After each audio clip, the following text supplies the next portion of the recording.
Today we will start dimensional analysis. In dimensional analysis, we'll discuss what are dimensions, how we find dimension of the physical quantities, then what are the uses of the dimensional analysis and also its limitations. So let's first of all take what do you mean by dimensions.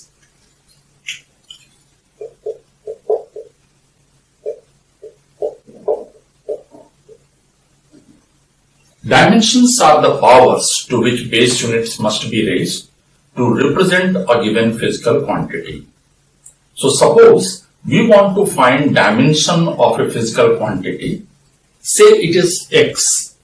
So for that, we either write in words like dimension of x, or symbolically you can just write physical quantity inside capital bracket. And by taking the dimension, it is written as your m power a, l power b, t power c, where a, b, c are the powers to the base units m, l and t, which are used for representing the base units for mass, length and time. For any physical quantity, we'll just try to find out its dimension in terms of the base units, that how the powers of these base units are used to represent that physical quantity. Say for example, if you want to find dimension of x, mass, then it is written as m. Dimension of length we are using as L.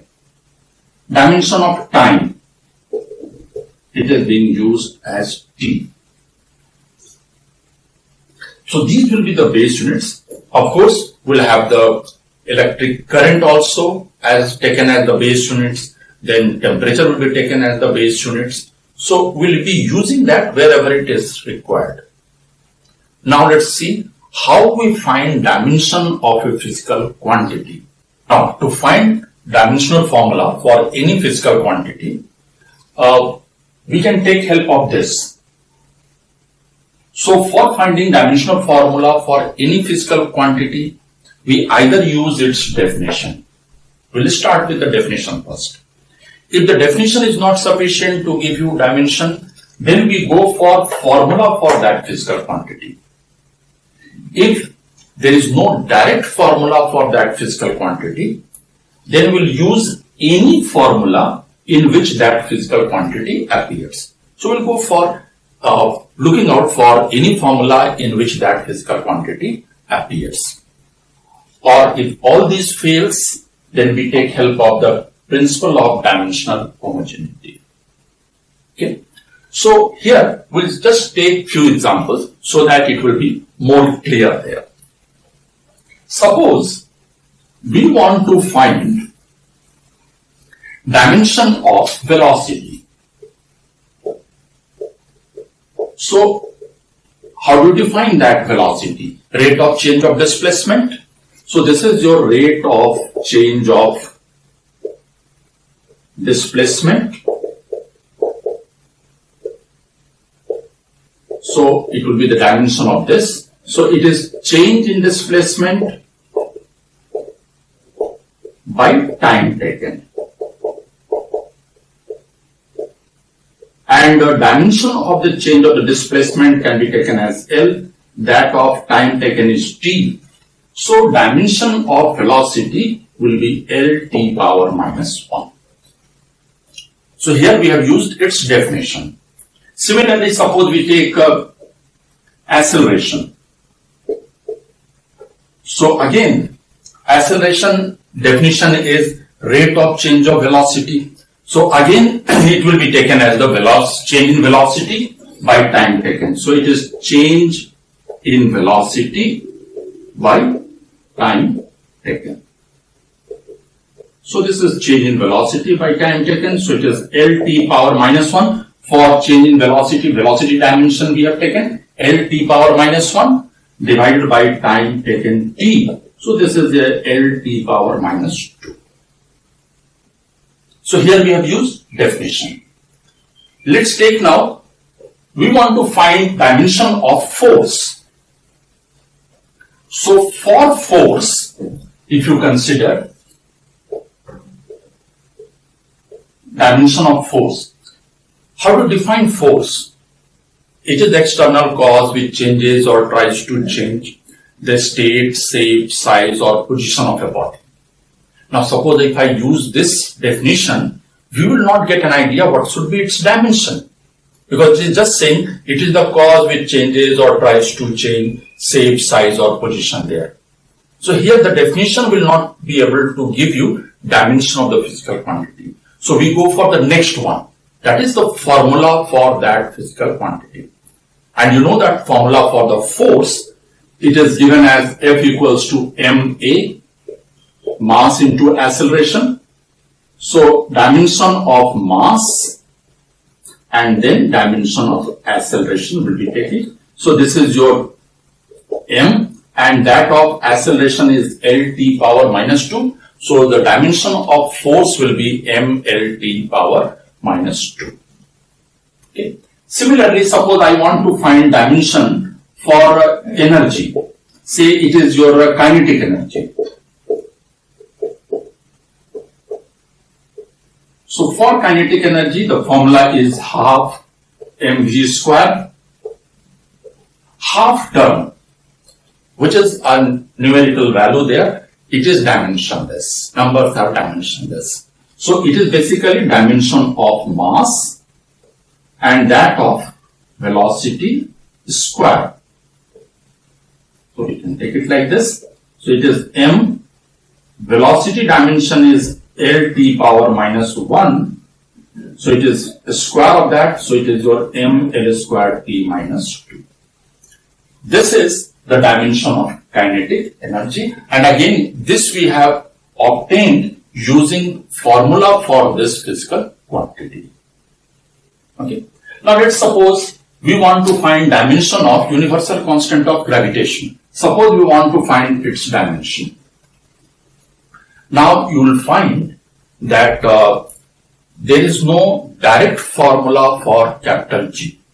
Of course, it appears in the formula which is given by Newton, that F is equals to G m1 m2 by r square. That is what we obtained from Newton's laws of gravitation. So there is no direct formula for G, but using this one, that means we are using third one. Any formula in which this physical quantity appears. So it is your F equals to G m1 m2 by r square. This is a formula in which G is appearing. So we'll take help of this formula. So G can be written as your F r square by m1 m2. So now if I have to take the dimension of G, we'll take the dimension of the terms on right hand side. This is your force. So it can be written as your mLt minus 2 dimension, its dimension.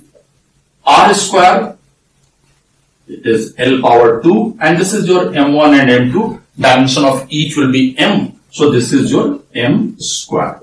So this is your m power minus 1, L cube t power minus 2. This is the dimension of universal constant of gravitation. So this is how you can find dimension of any physical quantity where there is no direct formula for that. Say we want to find dimension of Planck's constant. This one appears in the formula E equals to h nu. E is the energy, h is the Planck's constant, and nu is the frequency. So if you take here h, this is your E by nu. So it will be the dimension of E by nu. Energy dimension we have just obtained, mL square t minus 2. This is frequency. Frequency is reciprocal of time period. So this will have the dimension as t power minus 1. So this will be your mL square t power minus 1. This is the dimension of Planck's constant. Okay. So this is how we have used the methods, like either using the definition or using any formula for the physical quantity or for any formula in which that physical quantity appears. Many times you'll find that all these will fail. You'll have to find some different way of finding dimension of the physical quantity, and there we take help of principle of dimensional homogeneity. Of dimensional homogeneity, the terms which are added or subtracted in a given formula must have same dimension. This is the statement of principle of dimensional homogeneity. The terms which are added or subtracted in a given formula or relation must have same dimension. Or you can say that dimensions of left hand side and right hand side of a given formula must be the same. Right?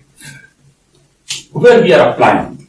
Suppose we have a relation x is equals to a plus bt plus c by d. So this time, if I apply principle of dimensional homogeneity, this says that the terms which are added or subtracted, say it is a minus, terms which are added or subtracted must have same dimension. So, and also dimension of left hand side must be same as right hand side. So from this we get dimension of x must be equal to that of a. X is on left side, this term is on right side. As a is being added to b, t, so dimension of b and t separately must be equal to that of a. C by d is subtracted from this term. So C by D should also have the same dimension. Clear? This is the implication or the use, you can say, of principle of dimensional homogeneity. So whatever be the language and saying of the principle of dimensional homogeneity, just think in this way. If you have to add, you will be definitely adding the quantities which are having same physical status there. Like mass can be added to mass only. Length can be added to length only. You can't take a 5 meter and add it to 7 or 2 kg. If you add 5 meter will be added to 2 meter only. This we cannot do. From 10 seconds, if you have to subtract, you can subtract only time. So it is 2 seconds. So this is correct, this is correct, but not this one. You can't add time to mass. This is not correct. So this is basically in the given formula, all the terms which are added or subtracted must have same dimension. So this is the use of principle of dimensional homogeneity. With that you can get the dimension of A, dimension of B. If you know that what is the dimension of T, you can get the dimension of D also there. Okay. So that is how we use principle of dimensional homogeneity. We will take a few examples, then it will be more clear there. Suppose it is given that y is equals to A sine omega t. And you have to find dimension of omega.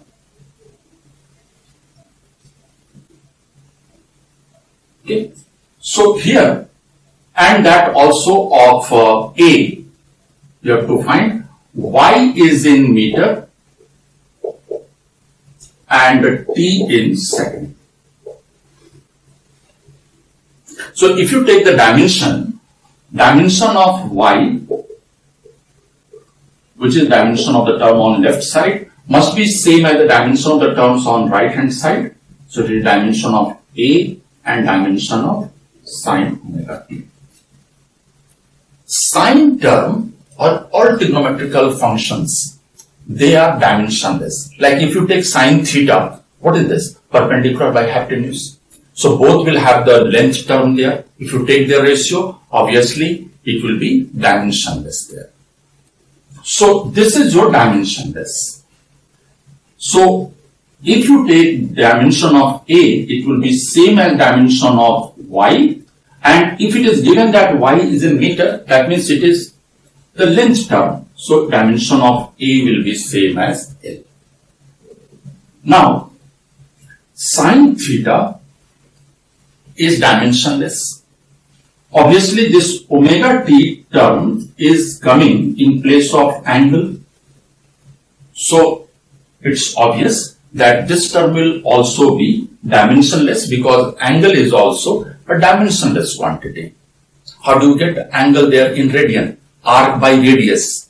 So again it is length to length term ratio.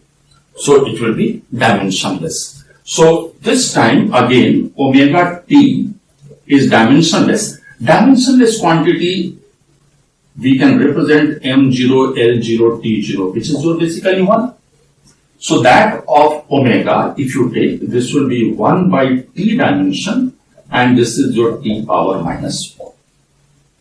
So this is how you will get the dimension of the physical quantity using the principle of dimensional homogeneity.